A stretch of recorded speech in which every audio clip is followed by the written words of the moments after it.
everybody. Welcome back to another episode of Dear Santa, the podcast. I am thrilled, as always, to be joining you, and thank you for joining us to listen or watch wherever you might be or however you listen to podcasts. My guest today, let me tell you a little bit about her, and I'll break out the nice book again because she is in the nice book and doing amazing things. Kayla Marhefka is our guest. Now, Kayla is from Lehigh Valley with Littles. Not only is she from it, she created Lehigh Valley with Littles. 3 years ago, she struggled finding kid-friendly activities to do with her son, and now she has become the area's go-to guide to find family fun. And when I say the go-to guide, she's kind of like the Pied Piper for people with littles in the Lehigh Valley. I think she has, last I checked, I think she has over 10,000 followers, maybe more on social media. And if she says something's good for littles, people show up. So you can find her online on Facebook, Instagram, or her website, LehighValleyWithLittles.com. Kayla, welcome. Thank you for being here today. Yeah, thank you so much for having me. We love being here. I love being able to do this with you, and this is so cool. Wonderful, wonderful. Well, we're excited to have you. You do so many great things for families with littles, and I know they appreciate it. And you and I kind of in similar related businesses. We like to do Yeah, things for the littles.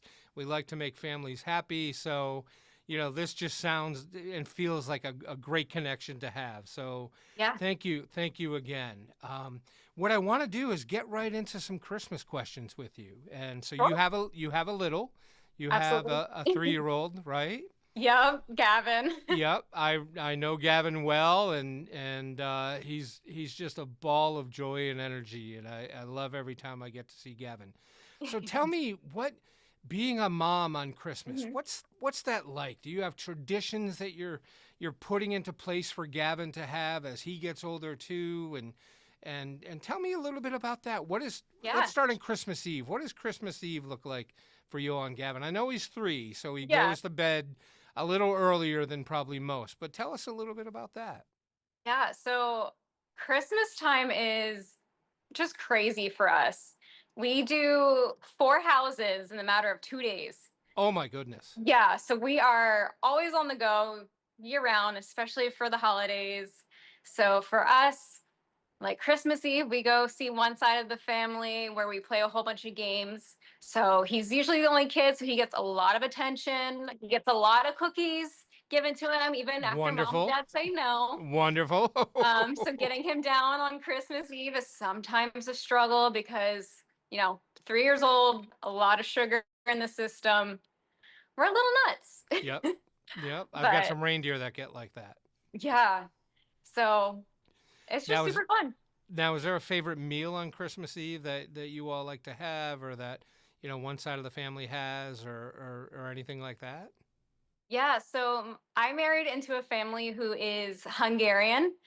So they make a lot of different things than what I grew up eating on the holidays. So sometimes we have like halupki, which is like Mm-hmm. cabbage. Yes.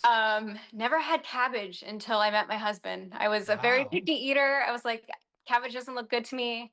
And then started coming around his family for the holidays, and they're like, you're gonna eat this. Yes. And then we also make something called pepper steak, which his family actually took the time to teach me how to make. So now for the holidays, I help make pepper steak, which is Awesome. really a nice, fun family tradition now. So when Gavin's a little bit older, I think we'll probably teach him how to make it too. Good. No, absolutely. Hand that down to Gavin. Now, how does Gavin do with the cabbage? I mean, I know he has a lot of cookies, but does he have to have some of the cabbage and pepper steak beforehand, or is he still a little too young for that? No, he asked for chicken nuggets and ketchup. Oh, I've got an elf like that at the North Pole. No Yep. matter what we do, chicken nuggets and ketchup. But no, I think it's great though to be able to teach him that someday, because I'm sure someday he will really come to appreciate that. But he's 3, so chicken nuggets are probably the greatest thing in the world after Oh, cookies. absolutely. Especially So dinosaur chicken nuggets. oh, lovely. Yes, Yep. dinosaurs are exciting. So, so tell us. Okay, so that's Christmas Eve, Yep. and then Christmas morning. Are you typically home, or are you at one of the relatives' houses? So we do start at our home. Thankfully, a lot of the family lives pretty close. like all within like 20, 25 minutes. So we'll start at our home, comes down the stairs, we open up our presents here, and then we go visit my in-laws for Christmas morning where we all have breakfast together. He gets to open even more presents. And then depending on how much stuff we picked up at the in-laws house, we might make a stop back home, Okay. drop off some presents Yep. before we go to the second house for lunch to see my mom. And then we'll go to a third house for dinner, which is sometimes my dad or my mom and dad will switch. One will have lunch and one will have dinner. Okay. So we're doing three different houses, not including ours on Christmas Day. Okay. Well, I know I dropped Gavin's presents and your presents off at your house, so Yes. I didn't know if there was others, but it sounds like it's just a lot of travel and eating, which Yes. and for Gavin presents, which is not a bad way to spend Christmas. No, not at So, all. Like, I am one of those people where I don't dress up for Christmas. I wear sweatpants because I know I'm eating all day long and I need to be comfortable. that's good. Now, is Gavin an early morning waking up kind of boy, especially at Christmas, or does he just at 3? Does he usually get up early? Does he sleep in, or is he up ready to go because he knows it's Christmas morning? It doesn't matter what day it is. We are up early. 6 Okay. a.m. is usually his Okay. wake up, but thankfully he doesn't know how to open his bedroom door. Good. So, especially on Christmas morning, we'll hear him wake up and we're like, oh, let's get out of bed. Like our day's starting. There you And go. then we walk down together Christmas morning to see everything that you left under the tree and in our stockings. Now, does he attack presents right away, or does he work on his stocking first? Tell me a little bit about that tradition that you Um, have him do. so it wasn't until this past Christmas where he finally understood that you can open presents. Like he would see everything wrapped up and he didn't know what to do with it. He didn't know he was Mm-hmm. supposed to pull the paper and then he felt bad ripping the paper Oh because he my didn't want it goodness. to be in pieces. But last year he came downstairs and he was like, is this for me? And we're like, yeah. And then he would rip it open without even seeing really what was inside before he would grab the next one. So That's my cute. living room became this wrapping paper tornado for the very first time There you last year. go. A blizzard of paper, Yeah, just everywhere. which then at the end you walk around with a couple trash bags and spend 20 Yep. minutes clean. That's cute though. Yep.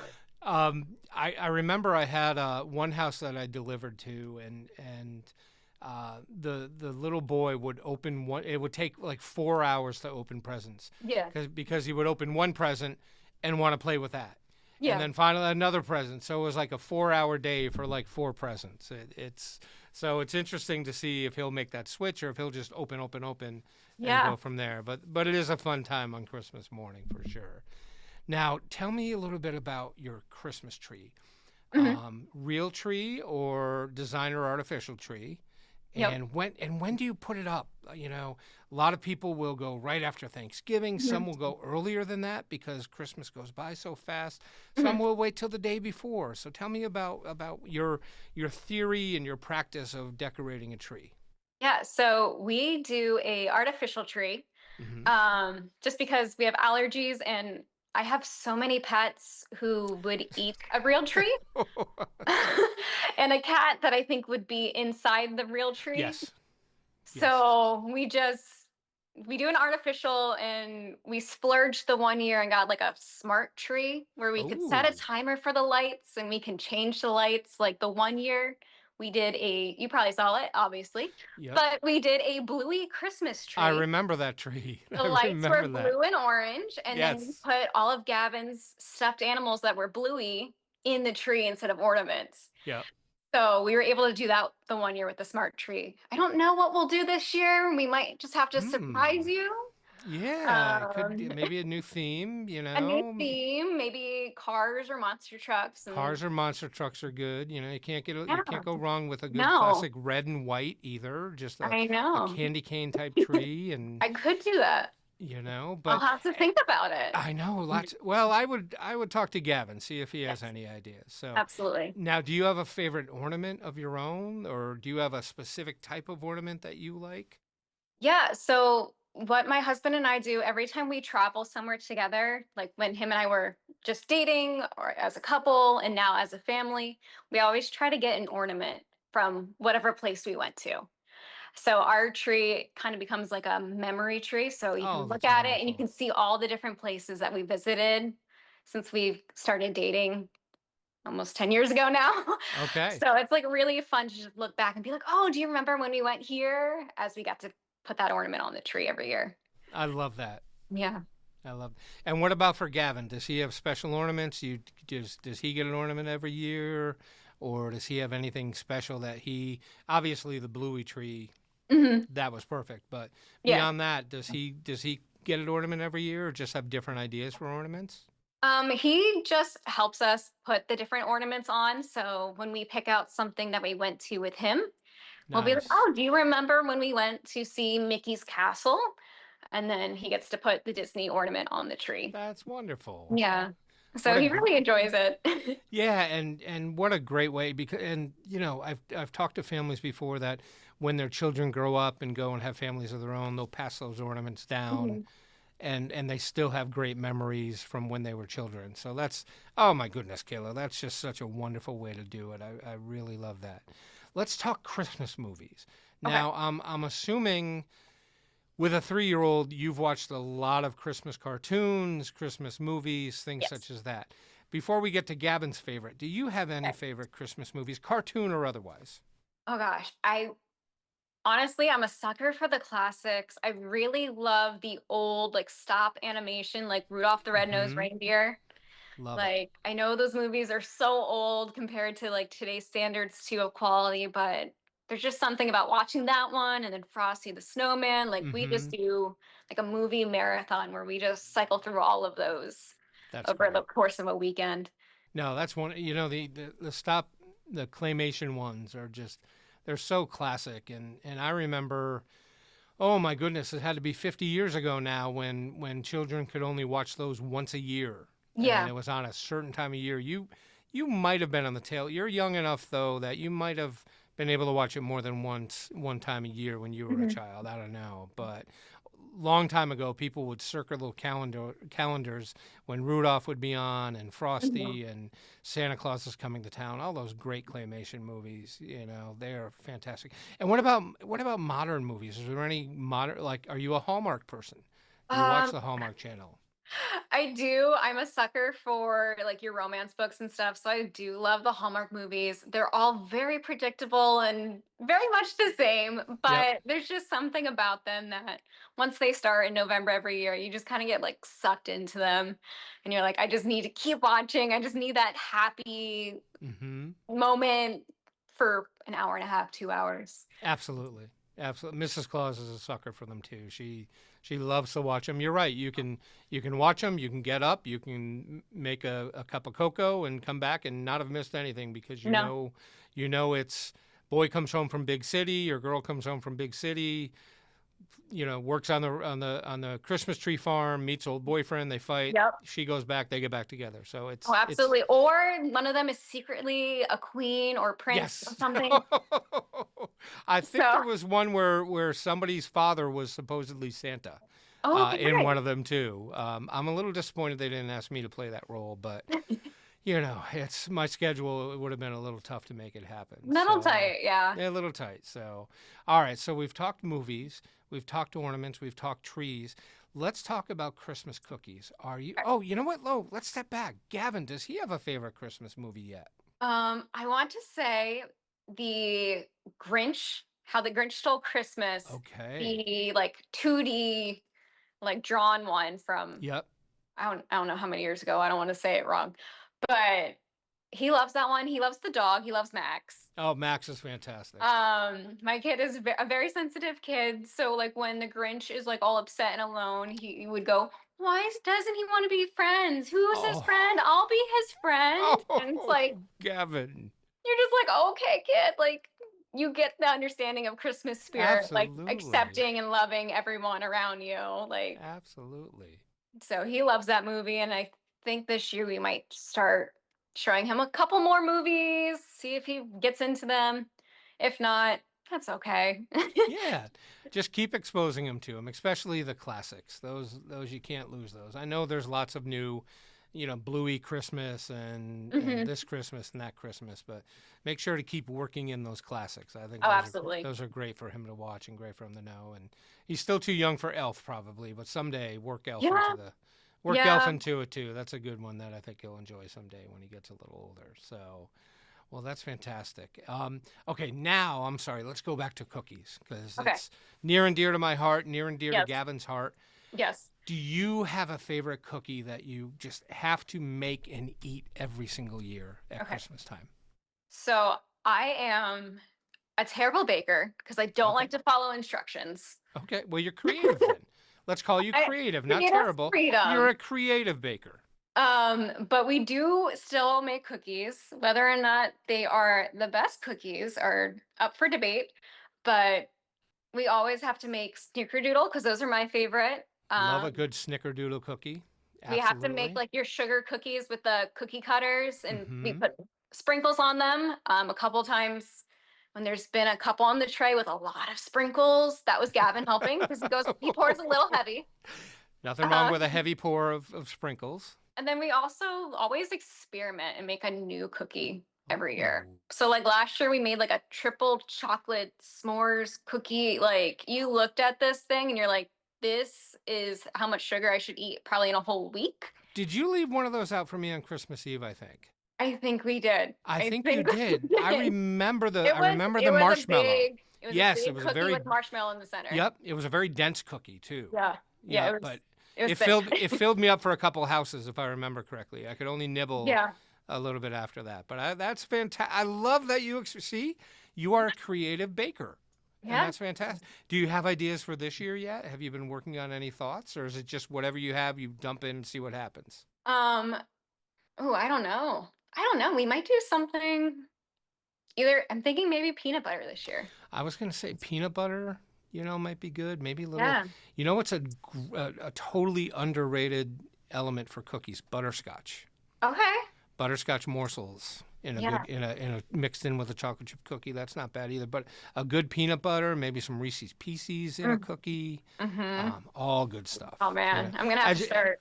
Yeah, maybe I'll have Mrs. Claus call you and you guys can Yes. consult a little bit. Yes. If she can send me some recipes, I'm sure she has a few. She has, oh my goodness. And she was a very creative baker at first too. And that's why I think she's become so good because she thinks outside the box when it comes to cookies. Yeah. And I really appreciate that. Oh, But I'm sure. I'll tell you what, Kayla, any cookie is a good cookie as long as it's a cookie. I love a good cookie. I Mhm. appreciate what you guys do with the cookies, and I love a good heavy pour of sprinkles from Gavin. That's Oh yeah. fantastic. And again, I think that's one of those things that, when I talk to families, I hear about, we would turn on a Christmas movie or Christmas music and make cookies and make a mess and just enjoy it and laugh and have fun. And that's part of what this holiday is about is just the family time to do stuff like that. So I'm Absolutely. so happy you guys are doing that with Gavin and it's just great. So let's go into music. Yeah. Do you have a hard fast rule about when you will start listening to Christmas music? Um, After Thanksgiving, so Okay. usually like Black Friday or that weekend is like when we really start getting into the Christmas spirit because I normally decorate our home for fall and Halloween. So we take down Hmm. those decorations on Friday and replace them with all our Christmas stuff. So we play Christmas music while we decorate the house. And then my husband, his funny tradition for Christmas when we're driving around to all of our houses is he puts on the Looney Tunes Christmas carols. Ooh, I've never heard those before. It is something. It is something I never heard of before I met him, but apparently it's something he grew up listening Okay. to. So it's like Daffy Duck and Bugs Bunny and Yosemite Sam are singing like Okay. Jingle Bells. And it's All right. a whole album. So So it's that's silly a and ridiculous. far cry from Mariah Carey, I would think. Yes, So Mariah Carey does get a turn in our home, but okay. Looney Tunes is for Christmas Day. And I would imagine does Gavin know Looney Tunes? Has he seen the Looney Tunes at all? He's Is seen he a couple episodes, but he okay? just thinks we listen to funny music when we Okay. put that in the car. He's like, why are we listening to this? Who is this singing? Oh, that's so fun. And do you have a favorite non Looney Tunes Christmas song or Christmas carol? Um, that you have to hear at Christmas time? yeah, so it is so funny. My husband and I will just belt the lyrics to Last Christmas. It doesn't matter Nice. who sings it, but like him and I will just blare at each other, "Last Christmas, I gave you my heart." And it's like we're still together, like we're still married, but like a Christmas breakup song, I guess, is what works. that's that's funny. Yeah. That I love that. But every year we put it on and we just both sing it and just have fun and be a little That's bit silly. oh, that's fantastic. There was actually, I think there was a movie called Last Christmas. It was like all based around George Michael's Christmas album, and Okay. it was with oh, the actress from Game of Thrones. I don't know if you've seen that movie. That movie got me and Yeah. Mrs. Claus a little scared with the dragons and such. But the blonde woman, Khaleesi, was in that movie Oh, called Last Amelia Christmas. Clark. Yes, thank you. I can never remember her full name, but she's in a Chris. That's her Christmas movie actually, and Okay. your singing of Last Christmas reminded me of her singing that in the movie. Well, So hopefully well she was a done. little bit better than me. No, you were fantastic. You were Thank you. absolutely fantastic. So let me ask you this. So Lehigh Valley with Littles. Yeah. How did you tell me how you grew that into the tremendous success and the following that you have? How did I'd love to grow that following for my podcast. How did you do that? I don't know. Which like is so funny. It just kind of happened. I made the Facebook page, posted in a few mom groups saying, "Hey, I made this page. I'm just going to share stuff going on. No big deal." And in the first 2 days I had 500 people following me and I was like, "Where'd you people come Wow. from?" And then this month actually is 3 years since I did that. Wow. So now we're at 15,000? So wait, 15,000 followers now Yes. on Facebook or Instagram or kind of combined? On just on Facebook. Wow. Yeah, Kayla, so that it's is been incredible. crazy. So it's just I'm just the mom at home who just posts stuff going on, posts where I take my son, and it's been just really awesome for our family just to be invited to so many things in the area. Like we've discovered so many really cool places and stores and it's been awesome. Like it's so weird because I never thought this would be a thing and it became a thing. Well, don't call yourself just a mom. I mean, you are an incredible entrepreneur to do that, and that is just and it's a great service. I mean, it's a great service for families looking for things to do, for family-friendly things. That's so important in today's day and age that Mm. we have things for families to do together that are fun and just thoughtful and caring and produce great environments for families. So that is congratulations to you. So Thank what you. anything you want to plug about your site or anything where can you tell us again where people can find you Yeah. and how do they get in touch with you if they maybe I don't know if you're open to people sharing with you, hey, we've got this event coming up that's family friendly. Can you talk a Mm. little bit about that and Yeah. how to reach out? Yeah, so like we mentioned in the beginning, I'm on Facebook, Instagram, and I have my website, Lehigh Valley with Littles. If you do a Google search, it comes up. um, and honestly, it's kind of fun. Like if you just type in Lehigh Valley with kids or anything of that realm in Google, I usually pop up right away. Like for some reason, Google really likes me now. Well, you get the traffic, and I so hit the traffic. it's figured out. Hey, this is who they mean, and who they're looking for. Yeah, so So, you can find me on there every single day. I post a list of just some of the things going on in the area if you need an idea to get out of the house with your kids. Um, if you have something going on, you can always send me a message on social media or send me an email. Um, I'm always looking and learning about new things. Like I do miss stuff. I'm not online 24/7. well, So I was going there to say, are a lot. how do you find the events that you Um, post? Yeah, it's a little bit of everything. I have people messaging me, or I'm signed up for like everyone's newsletter. So almost all the towns in Lehigh Valley, if you could sign up for their newsletter, I'm probably on it. Okay. Um, so and just I'll scroll on Facebook just on my own and I'll see something. Oh, my friend is interested in this movie night at the park. So I'll save it and then I add it to my calendar later. And it's been really cool that businesses are reaching out and be like, oh, hey, like we have these events coming up.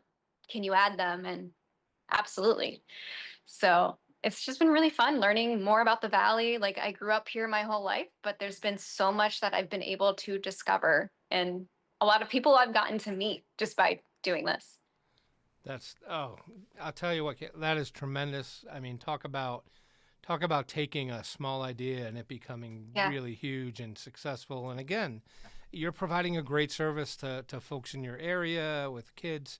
Mhm. And oh, Gavin just must be on the move pretty regularly with you checking out some of these events. He's a Yeah. good traveler, I would think. So Oh yeah.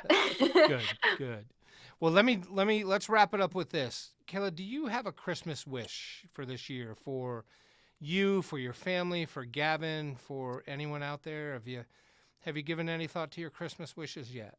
Yeah. Oh gosh. So for myself as like a personal thing, like our family has been through a lot this past year, a lot of not so great news. Had to say goodbye to a couple loved ones. So Oh, for my family and for anyone else maybe in the same situation, I hope the Christmas holidays give you a chance to reconnect with your loved ones and that hopefully 2026 is a much better year for all of us. very good, very good. And just being Santa, what I'd like to say is, we'll keep you in our heart. We'll try to put a little memory of the people you lost in your hearts, and we're thinking about you and hoping that you can keep those good memories and share wonderful stories at Christmas time about those folks, and that 2026 will be a little more positive and a little happier. But Yeah. keep those folks in mind. We'll be thinking about them and about you, and again, wishing you a Merry Christmas with stories of them and laughter and smiles and remembering all the best. So, thinking about you as this Christmas comes. And I will be in your area sometime in Mhm. December, so I hope you'll bring Gavin out to see me and say hello, Absolutely. because he's fast asleep by the time I get to your house. So, Yes, he is. good, good. Well, thank you so much for joining us today, Kayla. We loved having you on the podcast, and everyone, please check her out at LehighValleyWithLittles.com, if Yes. that's correct. Yeah. And you won't regret it. Kayla, thank you again so much. Merry Christmas to you. Merry Christmas. Oh, everybody. So, although it's letter time or email time here at Dear Santa, I wanted to do something a little different tonight. So, I've been getting a lot of questions about the elves. Specifically, can people see the elves? Could I have one in the North Pole studio with me? Unfortunately, I can't do that, and let me tell you why. So, little known fact, there are two different kinds of elves. There are scout elves and there are toy making elves. Now, the scout elves, I think people around the world are familiar with. A lot of them will leave the North Pole and go to a house right after Thanksgiving, and they'll sit somewhere in their house. They get to be a little mischievous. Children can't touch them or move them, but then after watching a child's behavior all day, they will fly back to the North Pole and report what that child's been doing and if they've been behaving. So those are scout elves, very brave elves. They don't mind being seen. They like to play tricks on people and jokes. Now, the other kind of elf is the toy building elf, and those elves are at the North Pole always. They don't really leave the North Pole, and they don't interact with humans. Most toy building elves have never even seen a human in person. So to that end, they also don't like their picture being taken. But I wanted to show you a little bit about the toy elves. And so what I'm going to do is every now and then I'm going to highlight one of our toy building elves at the North Pole because they do incredible work and don't always get the credit that I think they deserve. If you look at the scout elves are usually maybe about a foot tall. Toy building elves are between 2 and 3 feet tall typically. Okay, so a little bigger than the scout elves. So they're not quite as nimble as scout elves are when they're around the house. But let me first start with Millie. Now Millie is the head elf. So Millie is she's incredible. She knows everything about the North Pole. She's the head elf, one of my most trusted advisors, and she works closely with me and Mrs. Claus every day. She supervises all the other elves at the North Pole, and she really helps to keep me on schedule for Christmas Eve. So her father, Otto, was the head elf until he retired about 475 years ago. When Millie was little, when she was a little young elf, I remember her following Otto throughout every department and in every workshop. And when Otto retired, Millie was the just normal and logical choice to become the head elf. She was just perfect. She knows every department. All the elves know her. She knows how to do all the jobs at the North Pole. She probably even could take over for me someday if she wanted to, but I know she doesn't aspire to that. Her favorite food, I've got to share this because it's making me hungry and I haven't had dinner yet, so I may go and grab some of this. Favorite food is chocolate chip pancakes with candy cane shavings and plenty of maple syrup. Does that sound good? Anyway, so that's Millie, our head elf. She's the first elf we're going to highlight. And every now and then I'll bring another picture of another elf out to talk about. Maybe we'll do the same thing with the reindeer. We'll bring some pictures of the reindeer as well. So anyway, that's it for tonight. Please send your letters to historicdearsanta@gmail.com, and we'll try to answer all the questions that you have. Please make sure you watch, listen, and like and subscribe to our podcast, either on YouTube if you're watching this, or if you're listening on Apple Podcasts or on Spotify. I appreciate all of you. Merry Christmas, and we'll see you next time.